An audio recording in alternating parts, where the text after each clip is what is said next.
नमस्कार, आप देख रहे हैं डेली बज शो। हमारी सरकार में माफियाओं, अपराधियों और गुंडों को संरक्षण देने वालों के लिए कोई जगह नहीं है। ऐसे लोग या तो उत्तर प्रदेश छोड़कर चले जाएं या उन्हें उनकी सही जगह पहुंचा दिया जाएगा। 2017 का चुनाव, जब भाजपा 3/4 सीट जीतकर सत्ता में आई, योगी आदित्यनाथ मुख्यमंत्री चुने गए। कुर्सी संभालने के कुछ ही दिन बाद उन्होंने बयान दिया था। बयान 4 साल पहले जितना प्रासंगिक था, आज भी उतना ही प्रासंगिक है। बयान में सही जगह पहुंचाने की बानगी है पुलिस महकमे की एनकाउंटर नीति। अगर अपराधियों की तरफ से गोली चलती है तो पुलिस की तरफ से भी चलनी चाहिए। आखिर सवाल कानून व्यवस्था का भी है। लेकिन क्या सिर्फ इतना बहुत है? इतने से कुछ सही हो जाता है? क्या इससे तमाम असंवैधानिक घटनाओं पर रोक लगाई जा सकती है? एक तरफ अपराधियों को सही जगह पहुंचाने की बात, तो दूसरी तरफ एक व्यक्ति के साथ जय श्री राम की धुरी पर मारपीट। 40 से 45 साल का व्यक्ति, कई लोगों की भीड़ उसे पीटती हुई लेकर जाती है, फिर जय श्री राम के नारे लगवाती है। उसकी छोटी बच्ची उससे लिपट कर रोती है। हमला करने वाले से गुजारिश करती है कि उसके पिता को बख्श दिया जाए। भीड़ ये सब नजरअंदाज करती है और पुलिस की मौजूदगी में भी व्यक्ति को पीटती है। कितना बड़ा संयोग है कि दोनों खबरें एक ही दिन और एक ही प्रदेश की हैं। इसके बाद बताएंगे कि मॉनसून सत्र के बारे में जो एक दिन पहले हंगामे में धुल गया, बात धक्का मुक्की तक पहुंच गई। विपक्ष का कहना है कि जितने सांसद नहीं थे, उससे ज्यादा मार्शल्स थे। पुरुष मार्शल्स पर महिला सांसदों के साथ बल प्रयोग का भी आरोप लगा। अब इस हंगामे की फुटेज भी सामने आई है। वहीं ये बात भी सामने आई है कि सांसदों ने मार्शल्स के साथ बदतमीजी की। फिर बात करेंगे न्यायपालिका के गलियारे से आई 2 बड़ी खबरों की। सुप्रीम कोर्ट ने कड़े शब्दों में कहा कि सरकारी आवास बख्शीश या परोपकार देने के लिए नहीं है। शीर्ष अदालत ने यह टिप्पणी अवकाश प्राप्त कर्मचारियों के मद्देनजर की है, जिसके मुताबिक सरकारी आवास सेवारत कर्मचारियों के लिए होते हैं। मुख्य न्यायाधीश NV रमण की टिप्पणी के बारे में भी बताएंगे, जिसमें उन्होंने कहा कि न्यायाधीशों को लेकर गलत धारणाओं के खंडन की जरूरत है। अगली खबर में जिक्र करेंगे एक सर्वेक्षण का, जिसके मुताबिक 4 में से 3 लोगों को लगता है कि साल भर में देश की अर्थव्यवस्था बेहतर हो जाएगी। सर्वेक्षण में तीसरी लहर की तैयारियों पर भी अहम जानकारी दी गई है। भारत के स्टार पहलवान विनेश फोगाट के लिए ये ओलंपिक निराशाजनक रहा। भारत लौटने के बाद उन पर अनुशासनहीनता का आरोप लगा। फिर भारतीय कुश्ती महासंघ ने उन्हें अस्थायी रूप से निलंबित कर दिया। अब इस मामले पर विनेश फोगाट ने प्रतिक्रिया दी है। अपने हालातों को बयां करते हुए उनका कहना है कि लोग मेरे साथ ऐसा बर्ताव कर रहे हैं जैसे मैं कोई मरी हुई चीज हूं। आखिर में बताएंगे एक सकारात्मक खबर। मायने बताएंगे देश के पहले वाटर प्लस शहर के बारे में। अपराध और अपराधियों को लेकर यूपी की योगी सरकार का एजेंडा शुरू से ही स्पष्ट रहा है। उसका नतीजा है कि 2017 से लेकर अब तक यूपी पुलिस और अपराधियों के बीच कुल 8,472 मुठभेड़। इतनी घटनाओं में 3,302 अपराधी पुलिस की गोली के निशाने पर रहे। ज्यादातर मामलों में पुलिस की गोली अपराधियों के पैर में लगी।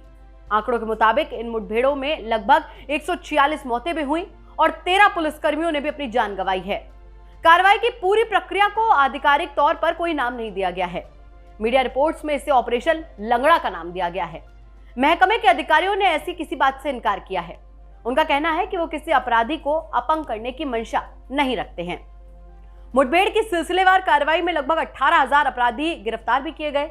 इस पर यूपी पुलिस में ADG प्रशांत कुमार कहते हैं कि पुलिस का मूल उद्देश्य अपराधियों का खात्मा नहीं है। पुलिस का पहला मकसद अपराधियों की गिरफ्तारी है। सही भी है, वारदात अंजाम देने वाले सलाखों के पीछे होने चाहिए। कुछ घटनाएं ऐसी हैं जिनका मिजाज अलग है, लेकिन वो अपराध की श्रेणी में आती हैं। इस बात को टाला नहीं जा सकता। उत्तर प्रदेश का कानपुर शहर, 45 साल का मुस्लिम व्यक्ति, ई-रिक्शा चालक, जिसे भीड़ ने खूब पीटा, सड़क पर जुलूस निकाला और जय श्री राम के नारे लगवाए। घटना के दौरान मुस्लिम व्यक्ति की बच्ची उससे लिपट कर रोती रही। पीटने वालों के सामने पिता को छोड़ने की गुहार लगाती रही।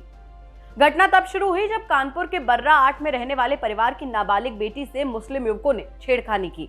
परिवार के विरोध पर उन्होंने धर्मांतरण का दबाव बनाया। मामले के तूल पकड़ने पर सद्दाम, सलमान और मुकुल पर मामला दर्ज कराया गया। इसमें केवल छेड़खानी की धाराएं लगाई गई थी। बजरंग दल ने इसका विरोध किया। वो आरोपियों के घर पहुंचे। आरोपित गायब था, लेकिन ई-रिक्शा चालक मिल गया। भीड़ ने उस व्यक्ति की जमकर पिटाई की। पुलिस ने मारपीट करने वाले व्यक्ति की शिकायत के आधार पर एक स्थानीय, उसके बेटे और 10 अज्ञात लोगों पर दंगा करने का मामला दर्ज किया है। पुलिस ने फिलहाल साफ नहीं किया है कि लोग किसी संगठन से जुड़े हैं या फिर नहीं। कितना बड़ा इत्तेफाक है, पुलिस एनकाउंटर और मुस्लिम व्यक्ति के साथ मारपीट की घटना एक ही दिन की है। एक तरफ अपराध पर नियंत्रण का दावा, तो दूसरी तरफ मुस्लिम व्यक्ति को पीटती भीड़। दोनों में किसी भी तरीके की अपराध की अनदेखी पूरे प्रदेश को प्रभावित करेगी। 10 और 11 अगस्त को राज्यसभा के मॉनसून सत्र में खूब हंगामा और धक्का मुक्की हुई। अब विपक्षी दल और केंद्र सरकार दोनों ही अपनी तरफ से सफाई पेश कर रहे हैं। कांग्रेस और अन्य विपक्षी दलों का कहना था कि राज्यसभा में जितने सांसद नहीं थे उससे ज्यादा मार्शल्स थे। पुरुष मार्शल्स पर महिला सांसदों के साथ धक्का मुक्की का भी आरोप है। पूरी घटना की सीसीटीवी फुटेज भी सामने आई है। वीडियो में देखा जा सकता है कि विपक्षी सांसद राज्यसभा के वेल में आकर प्रदर्शन कर रहे थे। तभी मार्शल्स ने सांसदों को रोकने का प्रयास किया। इस दौरान कुछ सांसद मेज पर चढ़ते हुए भी नजर आए। महिला सांसदों लेडी मार्शल्स के बीच टकराव भी हुआ। नौबत एक दूसरे से हाथापाई किया गई। उच्च सदन में 127वां संशोधन विधेयक पारित हुआ था। इसके बाद जनरल इंश्योरेंस बिजनेस राष्ट्रीयकरण संशोधन विधेयक पेश किया गया था। तभी से वहां पर हंगामा शुरू हुआ। इस मामले पर केंद्र सरकार के 8 मंत्रियों ने प्रेस वार्ता की और कहा कि ऐसी हरकत पर सख्त कार्रवाई होनी चाहिए। ऐसी घटनाएं सामान्य नहीं है। सूचना प्रसारण मंत्री अनुराग ठाकुर ने कहा कि राज्यसभा में महासचिव की मेज नाचने और विरोध करने के लिए नहीं है। विपक्ष ने संसद से सड़क तक अराजकता फैलाई। सदन में जो कुछ हुआ वो शर्मनाक था। वहीं राहुल गांधी ने कहा कि सभापति को सदन चलाना होता, उन्होंने क्यों नहीं चलाया। विपक्ष को अपनी बात रखने का मौका नहीं दिया गया। राज्यसभा में विपक्ष के नेता मल्लिकार्जुन खड़गे ने कहा कि हर 10 मिनट में एक बिल पास करा रहे हैं, हमें बोलने तक नहीं दे रहे हैं। वहीं मार्शल्स की बात पर केंद्रीय मंत्री पीयूष गोयल ने कहा कि सिर्फ 30 मार्शल्स तैनात थे और उतने जरूरी थे। विपक्ष के आरोप बेबुनियाद हैं। बढ़ते अगली खबर की तरफ। देश की सबसे बड़ी अदालत ने कश्मीर मूल के खुफिया विभाग से रिटायर्ड अधिकारी को सरकारी आवास खाली करने का आदेश जारी किया। आदेश के साथ सुप्रीम कोर्ट ने कहा कि आवास सेवारत स्टाफ के लिए है, रिटायर्ड स्टाफ को परोपकार या बख्शीश में देने के लिए नहीं है। 2006 में रिटायर होने के बाद नागरिक सरकारी आवास में रह रहा था। उसका कहना था कि कश्मीर में हालात सामान्य होने तक वो वापस नहीं लौट सकता। सरकारी अधिकारी को 31 अक्टूबर तक फरीदाबाद स्थित सरकारी आवास खाली करने और कब्जा सौंपने का आदेश दिया गया है।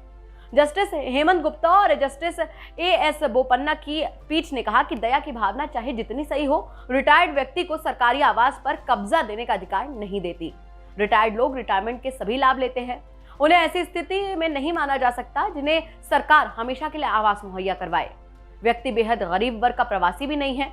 वो नौकरशाही के ऊंचे पदों पर रह चुका है। उसका ये कहना कि हालात सामान्य होंगे तभी वो अपने राज्य लौटेगा, भ्रामक है। अगली खबर भी न्यायपालिका से ही है। सुप्रीम कोर्ट बार संघ की तरफ से जस्टिस आरएफ नरीमन का विदाई समारोह आयोजित किया गया था। कार्यक्रम में शामिल मुख्य न्यायाधीश एनवी रमन ने कहा कि जनता के दिमाग में झूठी कहानियां और धारणाएं बन गई हैं कि जज एक आसान जिंदगी बिताते हैं। लोगों को समझाने की जरूरत है कि जज कितने सीमित संसाधनों में काम करते हैं, जिससे उनके बीच फैली गलत धारणाओं का खंडन हो। ये खंडन हम खुद नहीं कर सकते हैं, ये बार का कर्तव्य है। वहीं जस्टिस नरीमन ने कहा कि मैं मिली जुली भावनाओं के साथ सुप्रीम कोर्ट छोड़ रहा हूं। अब सुबह 6 बजे उठने पर फाइलों को मेरे लिए इंतजार करता नहीं पाऊंगा। अब भी उतने समय ही उठूंगा, लेकिन एक आम नागरिक की तरह दिनचर्या का पालन करूंगा। अब बात भारत के स्टार पहलवान विनेश फोगाट की। टोक्यो ओलंपिक उनके लिए बहुत अच्छा नहीं रहा। भारत वापस लौटने के बाद उन पर अनुशासनहीनता का आरोप लगा। फिर भारतीय कुश्ती महासंघ ने उन्हें अस्थायी रूप से निलंबित कर दिया। अब इस कार्रवाई पर विनेश फोगाट ने खुद प्रतिक्रिया दी है।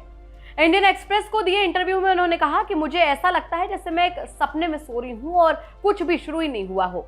मैं बिल्कुल ब्लैंक हूं। मैं नहीं जानती कि जिंदगी में क्या हो रहा है। पिछले 1 हफ्ते से मेरे अंदर इतना कुछ चल रहा है। ये कहानी 2 दिलों और 2 दिमागों की है। मैंने कुश्ती को सब कुछ दिया और अब जाने का सही समय है। लेकिन दूसरी ओर अगर मैं छोड़ देती हूँ और लड़ती नहीं हूँ, ये मेरे लिए एक बड़ा नुकसान होगा। अभी मैं वास्तव में अपने परिवार पर ध्यान देना चाहती हूँ, लेकिन बाहर हर कोई मेरे साथ ऐसा व्यवहार कर रहा है जैसे मैं मरी हुई चीज हूँ। मैं जानती थी कि भारत में आप जितनी तेजी से उठते हैं उतनी तेजी से गिरते हैं। एक पदक और सब कुछ खत्म। जिक्र कर लेते हैं एक देशव्यापी सर्वेक्षण का। लोकल सर्कल्स ने एक सर्वे किया। इसमें मौजूदा हालातों से लेकर भविष्य के सामाजिक आर्थिक पहलुओं पर सवाल किए गए। सबसे अहम सवाल यह था कि क्या देश की अर्थव्यवस्था 1 साल के भीतर कोविड से उबर पाएगी। 75% लोगों यानी कि हर 4 में से 3 व्यक्ति ने इस सवाल का जवाब हाँ में दिया। वहीं 58% लोगों का यह कहना है कि भारत तीसरी लहर से निपटने के लिए पूरी तरीके से तैयार है। 58% लोग ये भी मानते हैं कि अगले 1 साल में भारत का रुतबा और ज्यादा बेहतर होगा। सामाजिक स्थिरता को लेकर महज 26% लोग सकारात्मक नजर आए। इतने फीसदी लोगों ने ही 1 साल में रोजगार के नए अवसरों पर सहमति जताई। भ्रष्टाचार पर नियंत्रण को लेकर 35% लोग सकारात्मक रहे। ये नतीजे 280 जिलों से मिले लगभग 75,000 जवाबों पर आधारित हैं।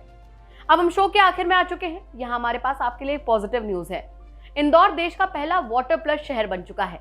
ये खिताब उन शहरों को दिया जाता है जो प्रदूषण से जुड़े पहलुओं पर केंद्र सरकार के तय मानकों पर खरे उतरते हैं, यानी ऐसे शहर जहां गंदी चीजों को ट्रीट करके पर्यावरण में छोड़ा जाता है। मिलते हैं कल नई खबरों, घटनाओं और कहानियों के साथ। तब तक अपना और अपनों का बहुत ख्याल रखिए। शुभ रात्रि।